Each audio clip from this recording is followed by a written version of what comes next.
는 실용 인문학 이야기를 나눠봅니다. 생활 속의 인문학 저자 이효건 작가와 함께합니다. 어서 오십시오. 네, 안녕하세요. 오늘은 어떤 주제입니까?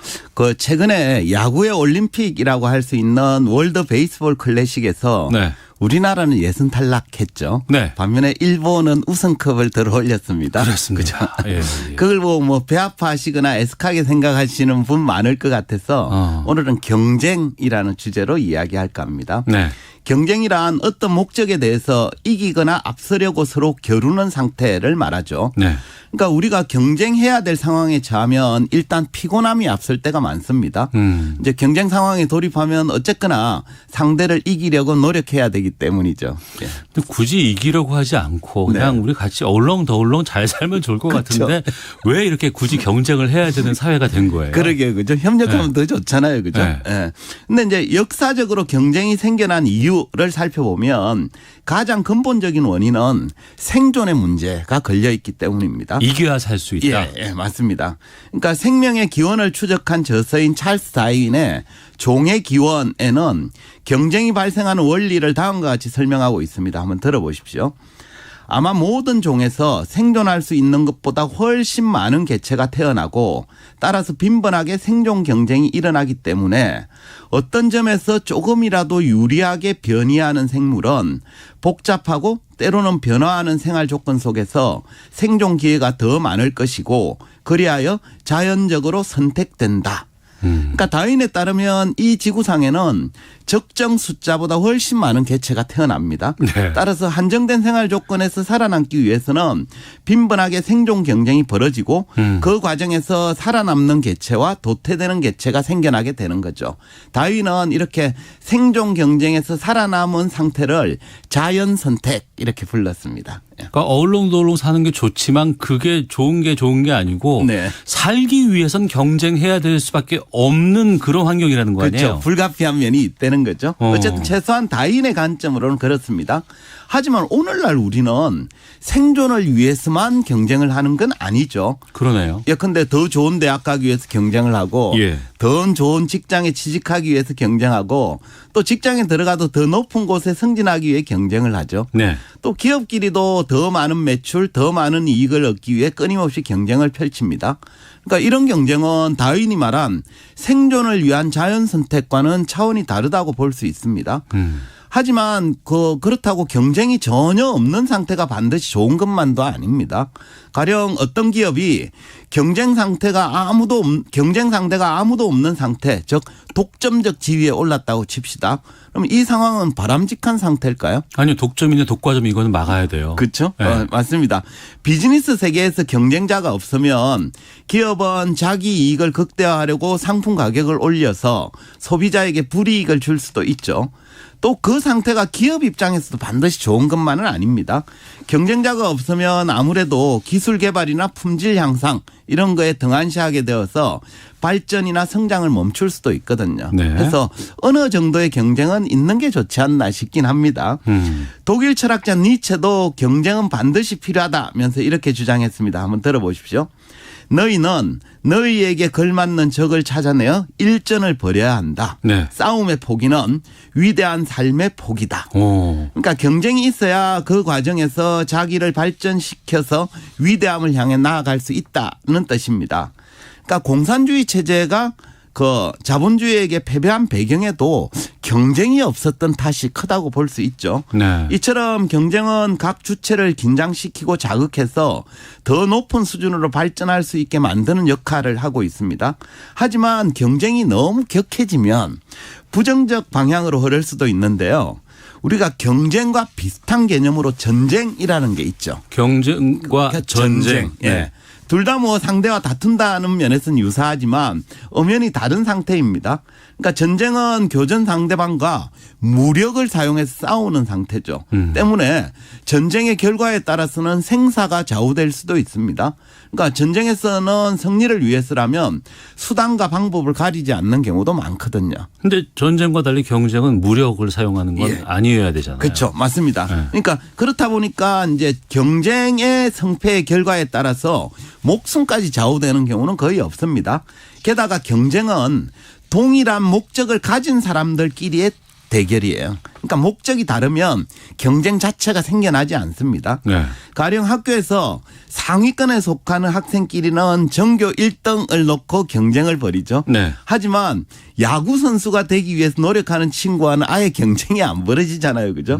이처럼 경쟁은 동일한 목적을 두고 이기거나 앞서려고 겨루는 상태에서만 벌어지는 게임이죠. 네. 근데 이제 인류 역사에서 최초로 경쟁을 좋아하고 즐겼던 민족이 있는데 혹시 어딘지 아십니까? 모르겠는데. 그죠. 그 그리스 연구자이자 작가인 이디스 해밀턴은 고대 그리스인의 생각과 힘이라는 책에서 인류 최초로 경기와 경연 이런 게 경쟁이죠. 이걸 펼쳤던 이들은 고대 그리스인들이라고 주장을 합니다. 고대 그리스인. 예, 네. 맞습니다. 물론 고대 그리스인들은 경쟁뿐만 아니라 전쟁도 즐겨했습니다. 그리스인 이야기라는 저자의 앙데르 보나르에 의하면 고대 그리스 시대에는 전쟁이 없던 시기가 오히려 적었다고 해요. 그래서 그는 책에서 이렇게 적습니다.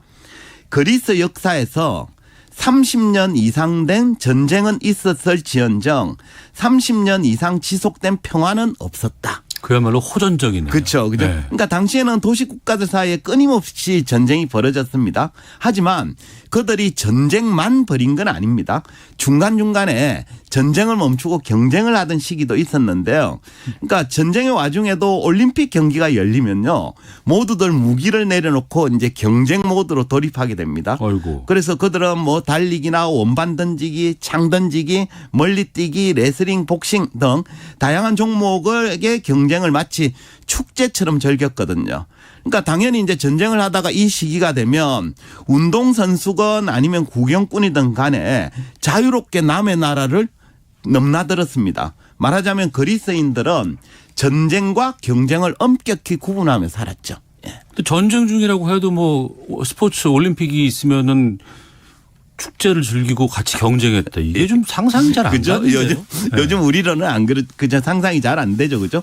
근데 스포츠 경기만이 아닙니다. 그리스인들은 음악이나 연극, 뭐 변론이나 무용 등의 경연도 하고요. 심지어는 미인대회까지 열렸다고 해요. 그러니까 고대 그리스에는 올림픽을 비롯해서 4대 축제가 있었는데 이들 축제는 신들에 대한 제사이자 각종 경연장이 되었습니다.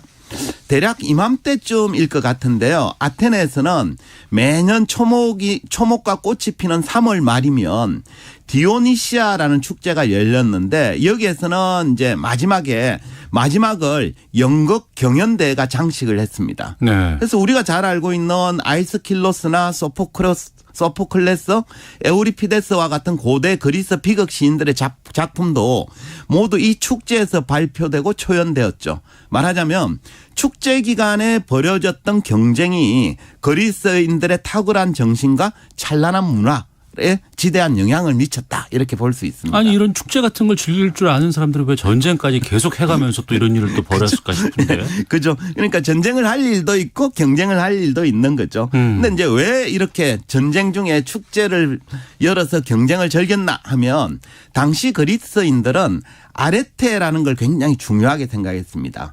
그리스어로 조엄을 뜻하는 아레테는 어떤 종류의 탁월성을 가진 상태로 그리스인들은 이 아레테를 갖는 게 최고의 미덕이라고 여겼거든요. 네. 그래서 이 아레테를 가진다는 건 그 사물이나 사람이 도달할 수 있는 가장 우수한 위치에 이른다는 뜻입니다. 가령 나무의 아레테는 보기 좋게 자라서 아름다운 꽃과 열매를 맺는 거죠. 네. 운동선수의 아레테는 최선을 다해서 몸을 가꾸고 운동 경기를 통해서 우승을 하는 겁니다.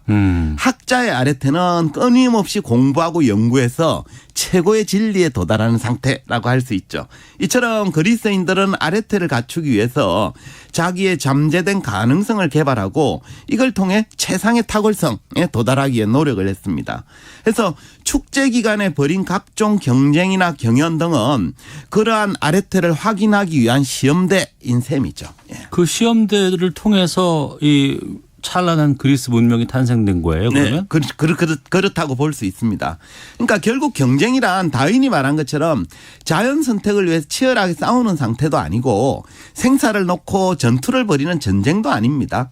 그러니까 진정한 경쟁은 자기를 탁월하게 만들어서 최상의 상태에 이르기 위한 체계적인 훈련 과정에서 벌어지는 겨룸 정도로 이해하는 게 맞죠. 그러니까 상대를 죽이거나 상대의 걸 빼앗는 제로섬 게임이 아닙니다. 네.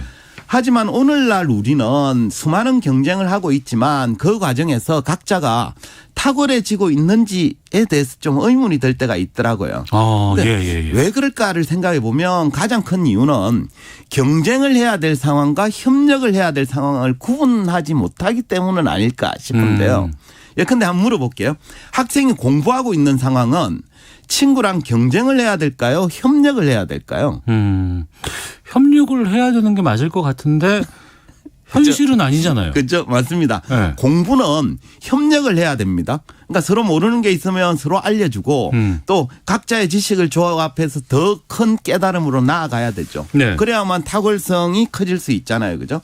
그런 다음에 공식적인 시험에서 정정당당하게 경쟁을 벌여야 됩니다. 네. 하지만 현실에서는 시험 준비를 위해서 공부하는 과정에서도 경쟁 모드로 있는 경우가 많은 것 같아요. 친구가 물어봐도 알려주지도 않고 노트도 공유하지 않죠. 근데 이건 올바른 태도가 아닙니다.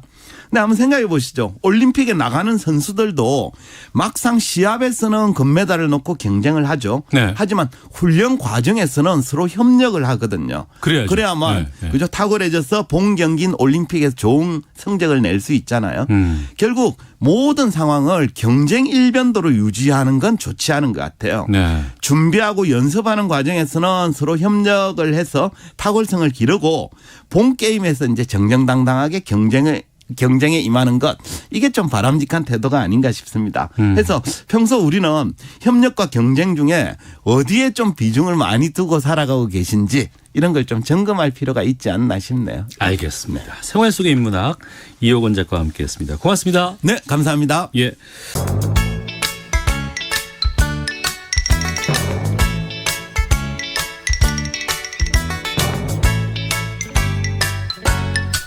박노원의 라디오 매거진 위켄드.